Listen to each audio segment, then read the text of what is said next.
Jéhovah, Saint, Jésus-Christ, Saint, Saint-Michel, Saint, Dieu Tout-Puissant, Saint, Dieu du prophète Samuel Bilé ou Joseph Ochofa, Saint, nous voulons t'écouter. en vérité. Enseigne-nous au Amen. nom de Jésus-Christ. Dans Amen. l'unité, la diversité des dons, accueillons le Saint-Esprit. Ce thème veut nous parler de la Pentecôte.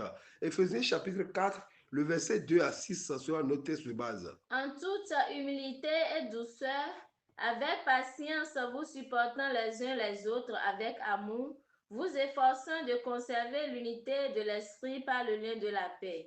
Il y a un seul corps et un seul esprit, comme aussi vous avez été appelés à une seule espérance par votre vocation. Il y a un seul Il y a un Seigneur, seul Seigneur, une seule foi, une seule un foi, seul un seul baptême, baptême, un seul Dieu un et seul Père de Dieu. tous, Oui. qui est au-dessus de tous et parmi tous et en tous. Alléluia. Alléluia. Alléluia. Alléluia. Alléluia. Alléluia. Dans ce grand thème qui dit, dans l'unité, la diversité des dons, accueillons le Saint-Esprit. Je vois d'autres thèmes cachés sous ce thème. Mieux, je dirais, ce thème contient d'autres thèmes. Mais pour notre enseignement dans cette semaine, nous allons souligner deux choses dans le thème. La première, la diversité des dons. Deuxièmement, le Saint-Esprit. Commençons par le Saint-Esprit. Nous savons tous où nous avons chacun de nous la définition du Saint-Esprit. Mais je dirais, le Saint-Esprit est Dieu. Si quelqu'un ne qu'est-ce que le Saint-Esprit? Le Saint-Esprit est Dieu. Celui qui ne croit pas que le Saint-Esprit est Dieu, ce thème ne le concerne pas. Et la Pentecôte ne le concerne pas non plus. Le Saint-Esprit est Dieu, premièrement. Deuxièmement, le Saint-Esprit est égal au Père et au Fils, en nature, en puissance et en gloire. Le Saint-Esprit est une personne. Si je dis le Saint-Esprit est une personne, ce n'est pas que je le limite. Parce que le Saint-Esprit parle. Dans Actes chapitre 13, le Saint-Esprit a parlé de mettre Barnabas et Paul à côté. Et le Saint-Esprit enseigne. Le Saint-Esprit attriste. Le Saint-Esprit guide. Le Saint-Esprit console. Alléluia. Alléluia. Je vous enverrai notre consolateur. Jésus-Christ nous a dit, le Saint-Esprit intercède pour nous. Le Saint-Esprit n'est pas une œuvre humaine bien-aimée, mais un don que Dieu a fait à ceux qui marchent ensemble dans l'obéissance et l'amour. Je veux répéter, le Saint-Esprit est une promesse que Dieu nous a faite. À qui? À ceux qui marchent ensemble, pas ceux qui marchent au singulier, mais ceux qui marchent ensemble. Non seulement ensemble dans l'obéissance et dans l'amour. Donc, c'est très, très important de souligner dans l'obéissance, ce n'est pas seulement de marcher ensemble, mais dans l'obéissance et dans l'amour. Maintenant, parlons un peu de la diversité des dons. C'est très important de parler de ça. Car nous parlons de diversité de dons, nous parlons des dons, mais nous n'avons pas ce qu'il faut pour pouvoir comprendre. Les dons spirituels, bien aimés, sont au nombre de 9. Selon 1 Corinthiens chapitre 12, le verset 8 à 10, lisez. En effet, à l'un est donné par l'Esprit une parole de sagesse, à un autre une parole de connaissance, selon le même Esprit, à un autre la foi, par le même Esprit, à un autre le don des guérisons, par le même Esprit, à un autre le don d'opérer des miracles, à un autre la prophétie, à un autre le discernement des esprits, à un autre la diversité des langues, à un autre l'interprétation des langues. Waouh, alléluia. Alléluia. Ces 9 dons, si vous comptez avec moi, ces 9 dons sont généralement regroupés en 3 catégories. La première catégorie, ce sont les dons de révélation. Eux sont classés dans la première catégorie. Quand on parle de dons de révélation, c'est pour révéler quelque chose. Et dans ça, nous avons la parole de sagesse, la parole de connaissance et le discernement des esprits. Qu'est-ce que le discernement des esprits? C'est la capacité de reconnaître la nature spirituelle derrière une manifestation divine, humaine ou démoniaque. Et nous avons besoin de ça dans ces derniers temps. Alléluia. Alléluia. Deuxième catégorie, nous avons les dons de puissance. Les dons de puissance, c'est pour faire quelque chose. Les dons de puissance, c'est pour faire quelque chose dans la communauté. Et parmi cette catégorie, nous avons 3 dons aussi. Il y a la foi, c'est-à-dire la foi surnaturelle pour accomplir les choses extraordinaires. Deuxièmement, nous avons don de guérison, c'est la capacité de guérir les malades de manière surnaturelle. Et troisièmement, nous avons opération de miracle, c'est-à-dire les actes surnaturels qui défient les lois surnaturelles. Voilà la deuxième catégorie. Troisième catégorie, nous avons les dons d'inspiration ou les dons vocaux pour dire quelque chose. Et premièrement, nous avons la prophétie. Deuxièmement, nous avons la diversité des langues. Et troisièmement, nous avons l'interprétation des langues. C'est-à-dire comprendre et transmettre le sens d'un message en langue. Alléluia. Alléluia. Donc, c'est tout ça, on dit la diversité des dons. Le Saint-Esprit lui donne les dons. Jésus-Christ lui donne le ministère. Et Dieu lui donne les opérations. Alléluia. Alléluia. Dans l'unité et la diversité des dons, accueillons le Saint-Esprit. Quel est le but des dons spirituels? C'est très important de connaître ces choses. Quel est le but des dons spirituels? Parce que si nous ne connaissons pas le but des dons spirituels, nous allons passer à côté de la plaque. Premièrement, c'est pour édifier ou c'est pour l'édification de l'Église. 1 Corinthiens 14, verset 12. De même, vous, puisque vous aspirez aux dons spirituels, que ce soit pour l'édification de l'Église, que vous cherchiez à en posséder abondamment. Alléluia. Alléluia. C'est pour l'édification de l'Église. Ce n'est pas pour des besoins personnels. Non. C'est pour cela qu'il est très important de connaître le sens ou le but des dons spirituels. Deuxièmement, c'est pour témoigner la présence de Dieu parmi son peuple. Sans les dons spirituels, on ne veut pas sentir la présence de Dieu. Troisièmement, c'est pour encourager et consoler les croyants. Par les dons spirituels, on encourage, on console les croyants. Voilà les 3 buts des dons spirituels. Accueillir le Saint-Esprit dans l'unité et la diversité des dons est un thème profond et essentiel pour la vie chrétienne, tant sur le plan personnel que communautaire. Le Saint-Esprit est un lien d'unité. Écoutez Paul, 1 Corinthiens chapitre 12, le verset 13.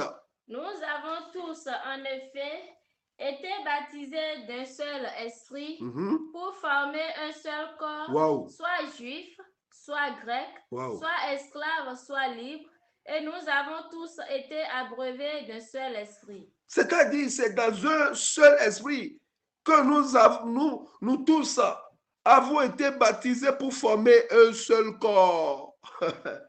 Donc, le baptême est capital. Sinon, tu n'es pas parmi le corps. Waouh! Église, nous devons savoir que le Saint-Esprit est l'auteur de l'unité dans l'Église. Quand on parle de l'unité, c'est le Saint-Esprit. Quand on ne trouve pas l'unité quelque part, il faut savoir que le Saint-Esprit n'est pas là.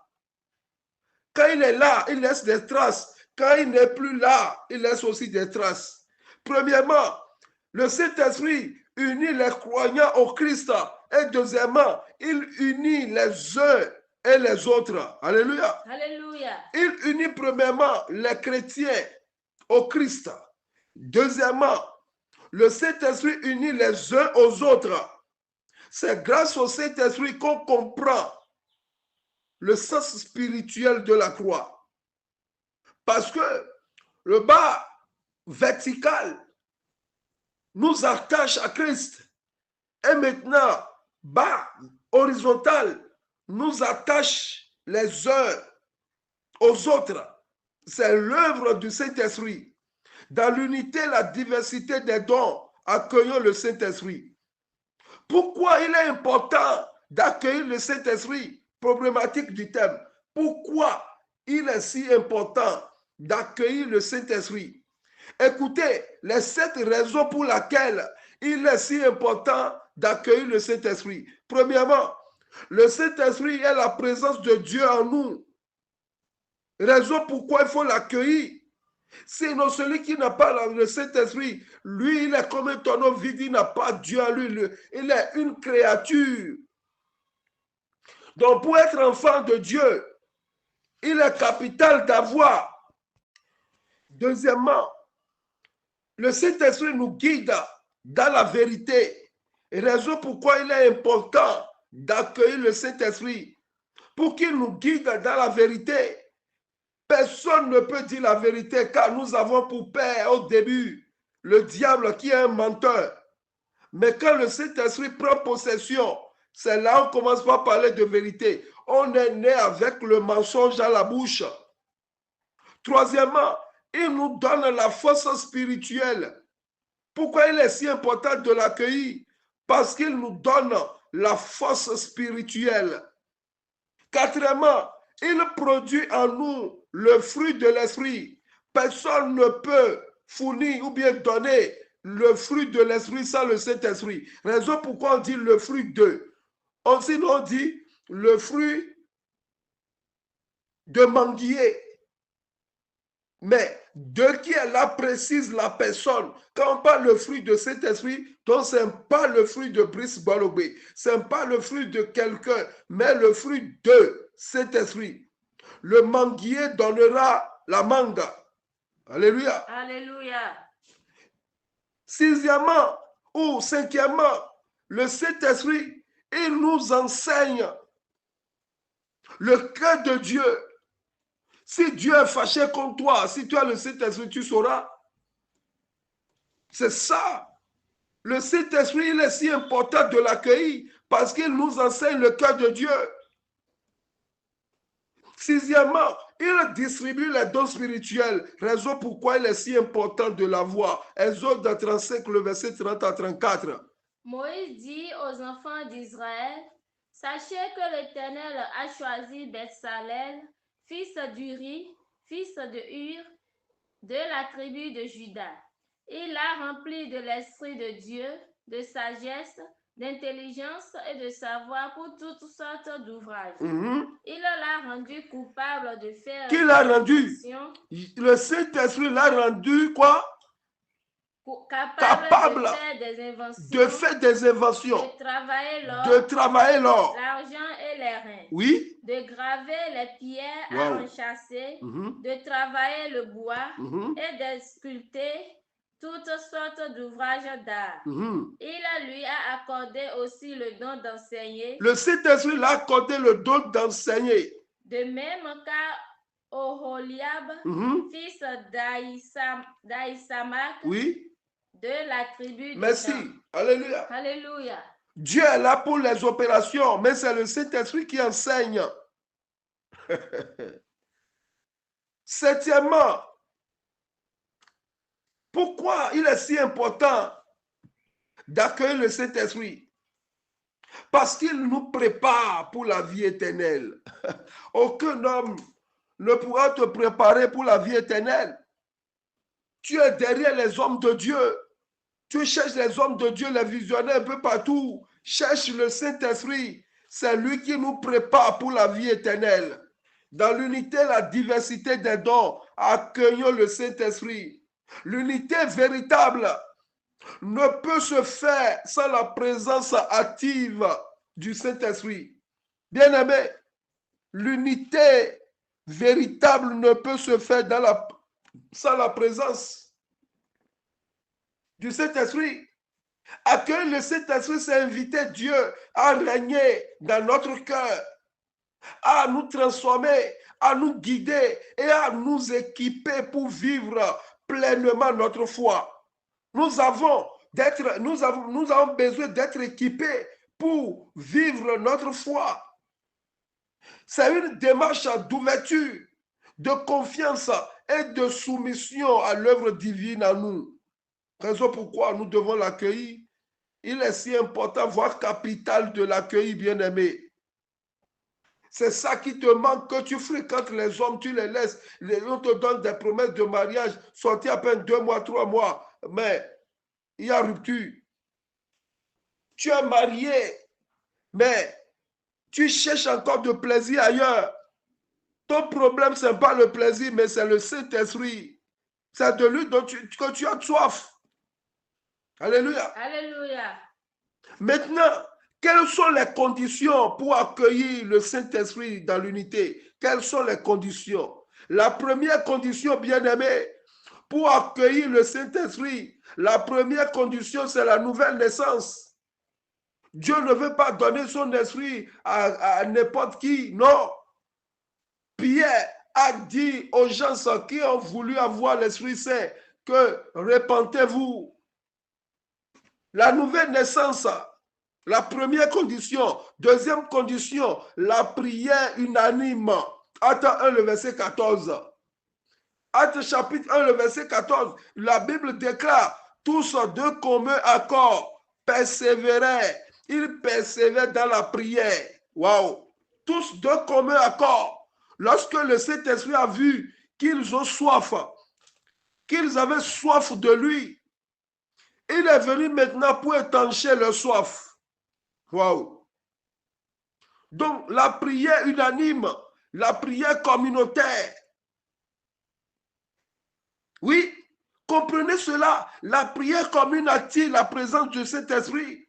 Car l'unité dans la prière prépare le cœur à recevoir le Saint-Esprit. Troisième condition pour accueillir le Saint-Esprit, c'est la conversion du cœur. Acte 2, le verset 38. Pierre leur dit, repentez-vous et que chacun de vous soit baptisé au nom de Jésus-Christ à cause du pardon de vos péchés, et vous recevrez le don du Saint-Esprit. Écoutez, conjonction de coordination.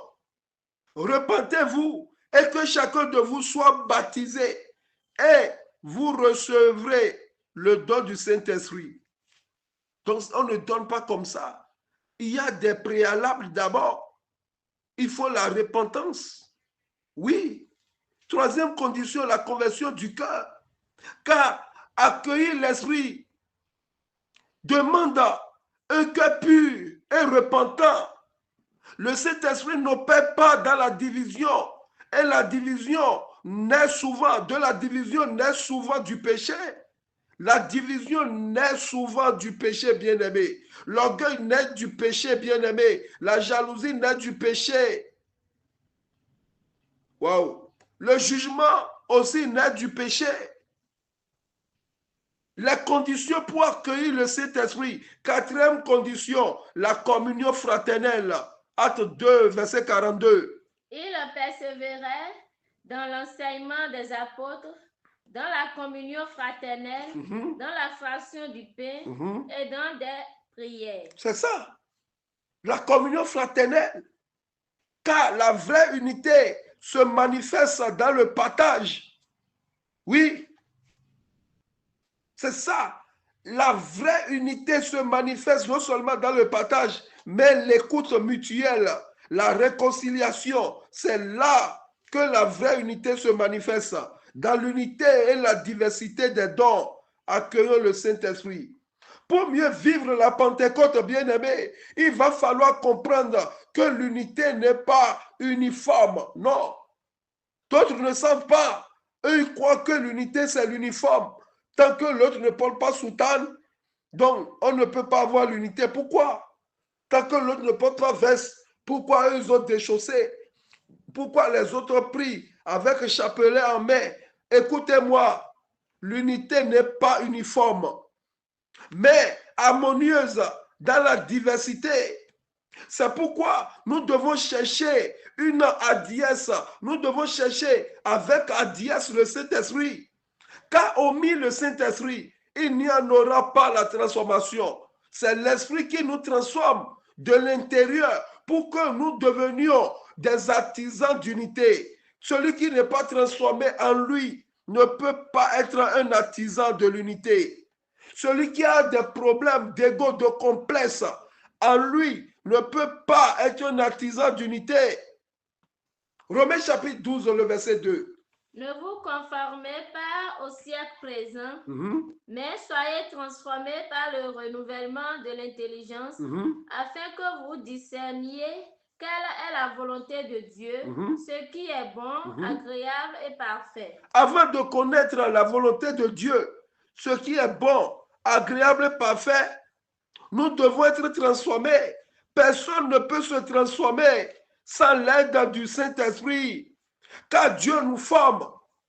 Le diable nous déforme et le Saint-Esprit nous transforme.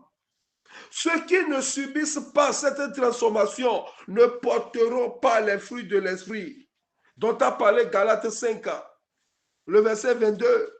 Galates 5, verset 22 a parlé des fruits, mais avant ces fruits, il faut une transformation. Raison pourquoi nous devons accepter le Saint-Esprit d'abord. On a dit le fruit de l'esprit, ce n'est pas le fruit de quelqu'un. Donc ce qu'il faut chercher, ce n'est pas les fruits d'abord. Il faut chercher de l'esprit. Il faut chercher l'esprit et dès que l'esprit sera là, tu auras les fruits de l'esprit. Oui? Mais le fruit de l'esprit, c'est l'amour, la joie, la paix, la patience, la bonté, la bienveillance, la foi, la douceur, la maîtrise de soi. Merci. La maîtrise de soi, j'aime trop ça. Un chrétien qui n'a pas la maîtrise de soi, il n'est pas un chrétien, il est un crétin. Oui, pour avoir la maîtrise de soi, il faut avoir le Saint-Esprit. Alléluia. Alléluia. Le fruit de l'esprit, c'est l'amour, la joie, la patience, la paix, la patience, la bonté. Oh, que ces mots sont encourageants. Dans l'unité, la diversité des dons, accueillons le Saint-Esprit. Le désir le plus ardent de Jésus-Christ est de nous voir ensemble, car il sait qu'il est doux et agréable pour les frères de demeurer ensemble. Et même dans les rapports que Jésus-Christ faisait à son Père, il avait mentionné dans Jean 17, le verset 20 à 21. Ce n'est pas pour eux seulement que je prie, mais encore pour ceux qui croiront en moi et par leur parole, afin que tous soient un, comme toi, Père, tu es en moi et comme je suis en toi, afin qu'eux aussi soient en un, nous, pour que le monde croie que tu m'as envoyé. Mais il est parlé, Jésus-Christ a parlé à son Père. Il dit, ce n'est pas pour eux seulement que je prie, mais encore pour ceux qui croiront en moi par leur parole. Il parle de qui? Il parlait de nous. Croiront en moi par leur parole. Donc, ce n'est pas bon de proférer des paroles malsaines, non. Si tu crois, si tu parles comme ça, on saura que celui-là est un croyant, afin que tous soient un, comme toi et moi, comme toi, Père, tu es en moi, et comme je suis en toi, afin que aussi soit un en nous. Alléluia. Alléluia. Jésus a prié pour notre unité. Il dit, afin que tous soient un, comme toi, Père, tu es en moi. Il a prié pour notre unité, car elle est le signe visible de l'amour de Dieu. Bien-aimé, une église unie est un puissant témoignage pour un monde divisé. Je dis autrement, une famille unie est un puissant témoignage pour un quartier. Une église unie est un puissant témoignage pour un monde divisé. Le Bénin n'a pas de souci de l'argent, mais le Bénin a besoin le Bénin a souci des chrétiens qui ne s'entendent pas. Waouh! Dans l'unité, la diversité des dons, accueillons le Saint-Esprit. Pour accueillir concrètement le Saint-Esprit dans l'unité, il va falloir rechercher la paix avec nos frères et sœurs et surtout pratiquer le pardon. Ça, c'est deux choses. Ne parlez plus de paix, ne parlez plus d'unité, parce que quand on parle d'unité, il faut retrouver la paix. Et pour retrouver la paix, il faut retrouver le pardon, il faut pratiquer le pardon. Un chrétien qui refuse de pardonner n'a rien à faire avec le Saint-Esprit. Colossiens 3, le verset 13. Supportez-vous les uns les autres et si l'un a sujet de se plaindre de l'autre, oui, pardonnez-vous réciproquement. De même que Christ vous a pardonné, pardonnez-vous aussi. Wow. Et dit quoi? Pardonnez-vous réciproquement. Un cœur qui ne pardonne pas ne peut pas recevoir le Saint-Esprit. Car accueillir le Saint-Esprit dans l'unité, c'est désirer ensemble une même présence. Quand tu n'es pas dedans, tu ne peux pas avoir. Alléluia. Alléluia. C'est pour cela Jésus-Christ les avait recommandé de ne pas quitter Jérusalem. Car quand l'Esprit voit plusieurs personnes qui sont dans le même esprit, mais ça, c'est-à-dire, ça donne la joie. Et qu'est-ce que Dieu fait? Le Saint-Esprit rentre en mouvement. Pour qu'ils soient ensemble dans un même lieu pour inviter l'Esprit Saint avec foi, avec persévérance. Raison pourquoi Jésus-Christ a dit, il a dit, ne quittez pas Jérusalem. Ne quittez pas, ne soyez pas dispersés pour diocher le Saint-Esprit. Aujourd'hui, nous sommes ensemble dans le même temple, mais nos esprits sont ailleurs, nos esprits sont dispersés, disloqués. Le Saint-Esprit n'est pas religieux, bien-aimé. Il n'aime pas l'esprit religieux non plus. Le Saint-Esprit n'œuvre pas pour la religion. Le Saint-Esprit n'est pas là pour satisfaire la religion, mais pour le paradis. Dans une congrégation, il y a deux types de chrétiens. Ceux qui sont conduits par l'esprit. Je dis, nous devons savoir que dans une congrégation, il y a deux types de chrétiens. Ceux qui sont conduits par l'Esprit Saint et ceux qui sont conduits par la chair. C'est-à-dire les fils de Dieu et les serviteurs de Dieu. Un serviteur de Dieu n'est pas fils de Dieu. Un fils de Dieu peut servir Dieu, mais un serviteur de Dieu peut ne pas être fils de Dieu. Romains chapitre 8, le verset 13 à 14. Si vous vivez selon la chair, vous mourrez. Oui. Mais si par l'esprit vous faites mourir les actions du corps, vous vivrez. Oui. Car tous ceux qui sont conduits par l'esprit de Dieu sont fils de Dieu. C'est ça, on revient au verset 9. Le verset 9. Pour vous, oui, vous ne vivez pas selon la chair, mais selon l'esprit. Oui. Si du moins l'esprit de Dieu habite en vous, si quelqu'un n'a pas l'esprit du Christ, il ne lui appartient pas. C'est ça. Si quelqu'un n'a pas le Saint-Esprit, il est créature, il est serviteur. Alléluia. Alléluia. Ceux qui marchent selon la chair, quel que soit leur don spirituel, ils sont des serviteurs et non des fils. Et le pire, c'est lorsqu'on a un don sans avoir le Saint-Esprit. C'est le pire, c'est le comble. On sait que tu es prédicateur et tu prêches bien, mais tu couches avec les jeunes filles, c'est le pire. Tu as un don, mais sans l'Esprit Saint. Tu es visionnaire, tu vois bien et puis on t'acclame, mais tu es dans la dépigmentation. Tu as le don sans avoir le Saint-Esprit. C'est comme si tu as les 4 pneus, mais tu n'as pas une voiture. Est-ce que tu as une voiture alors? Tu n'as pas de voiture. Oui, dans les assemblées, ceux qui ont des dons sans l'Esprit Saint sont plus nombreux que les fils de Dieu. Voilà ce pourquoi l'Église est dérangée. Voilà ce qui dérange le corps du Christ aujourd'hui. Les païens améliorés sont nombreux que les convertis, car ils n'ont pas l'Esprit de Dieu qui va les apprendre les 3 socles de l'unité, qui sont l'humilité, la douceur et la patience. Voilà les 3 socles de l'unité. Il faut l'humilité, il faut la douceur, la patience. Éphésiens 4, le verset 2. En toute humilité et douceur, avec patience, vous supportant les uns les autres avec amour. Tu ne peux pas supporter ton prochain si tu n'as pas ces 3 socles. Car l'humilité va te faire vois la personne comme s'il est au-dessus de toi. Dans Philippiens chapitre 2 là-bas, verset 3, il a dit, la douceur va t'aider à ne pas brutaliser la personne, l'insulter, dire des gros mots. Et la patience maintenant va te donner la force de le supporter pour le temps de sa conversion. Alléluia. Alléluia. Et après ça, l'Esprit Saint nous apprend les 7 liens de l'unité.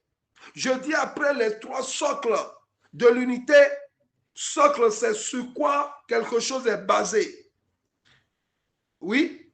Maintenant, après ça, le Saint-Esprit nous apprend les 7 liens de l'unité qui sont Éphésiens 4, le verset 3 à 6. Vous efforçant de conserver l'unité de l'esprit par le lien de la paix. C'est-à-dire, si tu as socle, les 3 socles dont tu as parlé, l'humilité, douceur, patience, maintenant, tu progresses. C'est pour cela qu'il a dit, vous efforçant de conserver l'unité. Ce n'est pas maintenant que l'unité veut venir, l'unité est là. Le Saint-Esprit, c'est l'unité. Mais maintenant, ce qu'il faut maintenant, c'est la conservation. Waouh!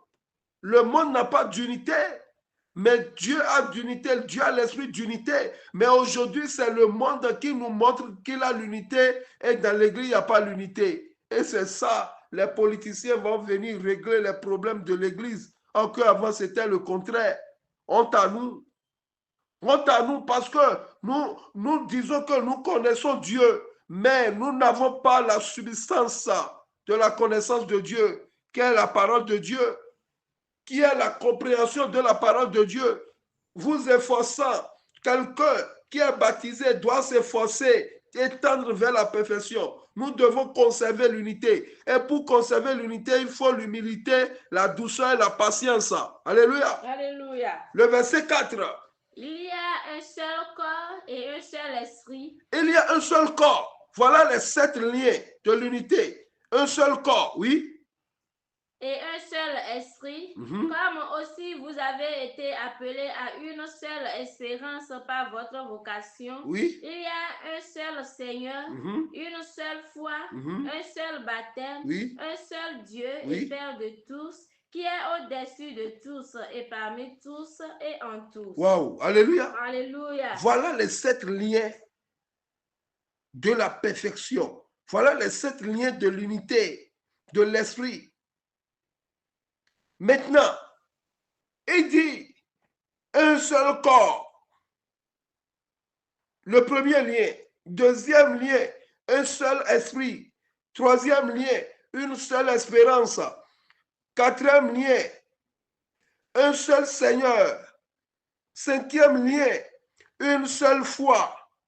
Sixième lien, un seul baptême. Septième lien, un seul Dieu. Mais toi qui rentres dans l'eau chaque 2 ans, soit disant que ça te plaît encore de te baptiser, tu n'es pas dans l'unité, tu es dans le désordre. Toi qui as laissé Dieu, qui a des amulettes, des bagues magnétiques, tu n'es pas dans l'unité, tu es dans le désordre.